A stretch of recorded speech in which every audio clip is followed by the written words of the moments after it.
જય માતાજી કીર્તિ પટેલ। આજે મારે તને એટલું જ કહેવું છે કે તું કેટલા દિવસથી ખજૂરભાઈનો વિરોધ કરી રહ્યો છે અને ખજૂરભાઈ છે એ એક ભગવાન છે, ભગવાનનું રૂપ છે જે હાલમાં ગરીબ માણસોની સેવા કરી રહ્યા છે, પણ એ તને નહીં સમજાય।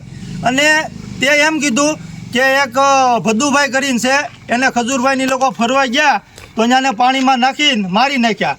તો કાલે લાલભાઈ આહિર જે છે એ સુરત રૂબરૂ ભદ્દુભાઈના ઘરે ગયા, એના મમ્મીનું, એના કાકાનું, એના બંને ભાઈનું ઇન્ટરવ્યૂ લીધું।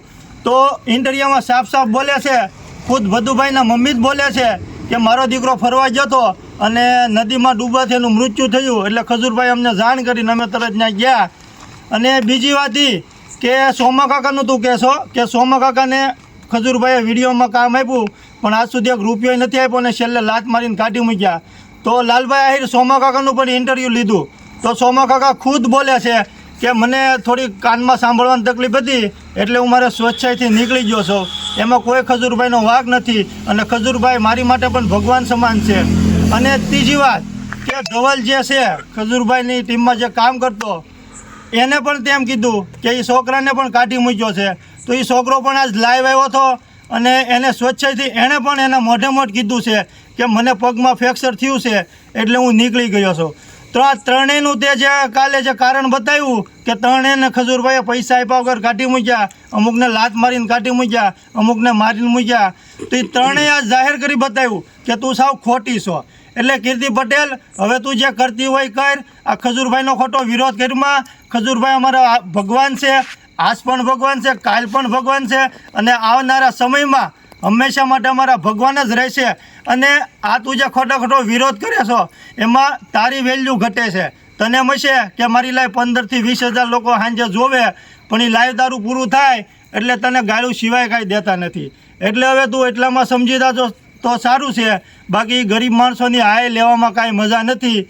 બોલો વિષ્ણુભાઈ, હવે વિષ્ણુભાઈ બોલ છે। જય માતાજી મિત્રો, આજે કીર્તિ પટેલ અને ખજૂરભાઈનો વિવાદ ચાલી રહ્યો છે, એમાં મતે બે શબ્દ કહેવા માંગુ છું કે કીર્તિ પટેલ તું એમ કે ધવલ જે એને બહાર કાઢી નાખ્યો ટીમમાંથી, હું તને એટલું જ કહેવા માંગુ છું કે એ કોળીનું લોહી છે, કોઈ દિવસ ફરતું જ નથી। અને જો ધવલે તો લાઈવમાં જ કીધું હતું કે હું મારા પગમાં ઓપરેશન થયું એટલા જ માટે બહાર નીકળ્યો અને તારા બધા જ પ્રૂફ ખોટા નીકળ્યા। એટલે કીર્તિ પટેલ તું હવે સુધરી જા, આ બધો વિવાદ કરવાનો સાવ બંધ કરી દે। હું તને એટલું જ કહેવા માંગુ છું કે આ ગુજરાતમાં જ બધું ખજૂરભાઈએ દાન કર્યું હતું, આ બીજી વાર તને કહું છું કે આ પાકિસ્તાન નહોતા ગયા દાન કરવા। અને હું તને એટલું જ કહેવા માંગુ છું કે તું હાવ છે ને આવા તારા ફોલોવર વધારવા માટે, તારી ઇજ્જત ઓલું કરવા માટે તું આ એટલો બધો વિરોધ ના કર અને તું કોને સામે પડીશું એ તને ભાન પડે છે। અને આ હું તને એટલું જ કહેવા માંગુ છું કે તને 15,000 વધારે લોકો તને લાઈવમાં જોવે છે, તું તને એટલું જ કહેવા માંગુ છું કે તને તો એમ થતું હોય છે ને કે આ તો મારા બધા ફ્રેન્ડ ફોલોવિંગ છે, એ બધા જ ફ્રેન્ડ ફોલોવિંગ છે ને એ બધા ખજૂરભાઈના છે। અને મારી બધા જ ગુજરાતની જનતાઓને કહેવા માંગુ છું કે મિત્રો એને અનફોલો કરો અને એને ખજૂરભાઈનો પાવર બતાવી ગયો। અને મિત્રો આ કીર્તિ પટેલને એમ છે કે હું આ બધા જ પ્રૂફ લાવીને આ બધા જ માણસો ખરીદી લઉં, એમ કે માણસો ખરીદી લેવાય, પૈસો આજ નથી કાળ વપરાય જાય। હું તને એમ જ કહેવા માંગુ છું કીર્તિ પટેલ હવે તારી સંભાવના પકડી લે અને આ બધા વિરોધ કરવાનું સાવ બંધ કરી દે।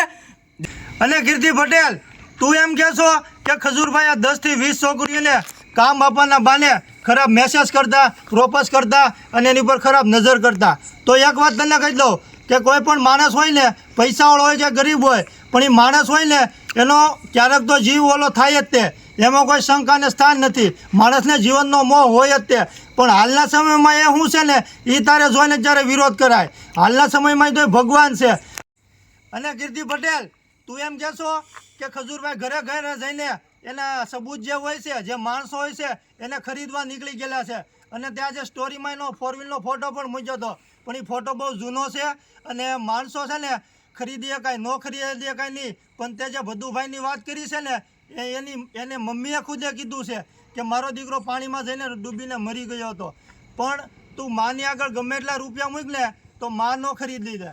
પોતાને જન્મ આપનારી માં છે ને એ કદાચ કરોડો રૂપિયા મૂક ને તો એ ખરીદાય નહીં। એટલે આ બધી તારી જે વાતો છે એ આવ ખોટી છે। અને તું જે લાઈવમાં રાતે બોલે ને એને બીજા દિવસે લાલાભાઈ આહિર સબૂત કરીને એ તારી વાત ખોટી પાડી દે છે, તોય જ તું સમજતી નથી। એટલે હવે તારે એક જ રસ્તો છે કે આ બધું બંધ કરી દે। અને મેં પહેલાં પણ કીધું હતું કે તારે જો વિરોધ જ કરવો હોય તો આ દેશમાં ઘણા એવા મુદ્દા છે જેની ઉપર તું વિરોધ કરી શકે છો। એટલે ખજૂરભાઈનું નામ રહેવું રવા દે. અને ખજૂરભાઈ છે એ ભગવાન જ છે ને હંમેશા ભગવાન જ રહેશે. જેને ગરીબોને આસુડા લૂસ્યા છે, ઘરે જઈ જઈને મકાન બન્યા છે અને બીજાના મોભારા ઉપર બેસીને બીજાના નળિયા ઢાંક્યા છે, નિરાધારને આધાર આપ્યો છે. એટલે છેલ્લે હવે બીજું કાંઈ નહીં, પણ હવે તો આ બધું બંધ કરીને અને જેનો વિરોધ બીજે કરવાનો છે ન્યા કર અને ખજૂરભાઈનું કામ કરવા દે. અને કીર્તિ, હું તને એક જ વસ્તુ કહેવા માંગુ છું કે તે ખજૂરભાઈને સિનારવામાં ગણી લીધા, ગમે એમાં જ ગણી લીધા. હું તને એટલું જ કહેવા માંગુ છું કે તું ગમે એને સિનારવા બનાવી દે ને ખજૂરભાઈને, તો આ ગુજરાતની જનતા એના ભગવાન માનતી બંધ નહીં થાય. અને હું તું કાલ સાંજે લાઈવમાં સરવાળા માનતી હતી કે 4 લાખનું મકાન થાય, 6 લાખનું મકાન થાય. હાલ અમે માની લીધું કે ખાલી ભલે 3 જ રૂપિયાનું થાય. અમે બધા એને યુટ્યુબમાં વિડીયો જોઈ, એને 50 લાખ રૂપિયા મળે કે 25 લાખ રૂપિયા મળે, અમને કાંઈ વાંધો નથી. તો તું શુક્રવાર પંચાયત કલા, ગામની પંચાયત, અમને કાંઈ વાંધો નથી. ખજૂરભાઈ ભલે એની ખોજને મોટું રામ રાજ્ય ઊભું કરે તો એમને કાંઈ વાંધો નથી, પણ તારે શું એટલો બધો વહીવટ કરવાનો? હું તને એટલું જ કહેવા માંગુ છું કે આ બધા તારા ભવાડા છે ને સાવ બન જ કરતું. અને હું તને બાકી હળકતી તું બધાને હાથમાં પકડવાનું લેવા દે. બાકી જાતું હશે વાઇડમાં ને ગળી જાય તારી પાછળ સમજી જાય કીર્તિ, એટલું જ કહું છું. બાકી આ છે ને આ ભાવનગરનો જિલ્લો છે, ભાવનગરના જિલ્લો જેટલો બધો છે ને એ બધો જ ખજૂરભાઈ સાથે જ લેવાનો છે અને આખું ગુજરાત ખજૂરભાઈ સાથે લેવાનું છે. હું તને એટલું જ કહેવા માંગુ છું કે તારા પ્રૂફ છે ને બધા ગોતવાનો પડ્યો કીર્તિ પટેલ. કે કીર્તિ, તારું એક પ્રૂફ બહાર કાઢ્યું છે. તું જે મકાનમાં લેશો ને એનું હજી ભાડું દેવાના બાકી છે, તો કેટલા વર્ષથી તું ભાડું નથી દેતી. અને હું તને એટલું જ કહેવા માંગુ છું કે કીર્તિ, જો તું ભાડું નથી દે એકથી તારા મકાનનું એક, તો તું વિવાદ કરવાનું સાવ બંધ કરી દે. ઈ છે ને 345 ઘર બનાવ્યા. હું ખજૂરભાઈને ફોન કરીને કહું કે આ કીર્તિને છે ને એક મકાન બનાવી ગયો સાલું, એટલે આ બધો વિવાદ છે ને સાવ પૂરો થાય. એટલે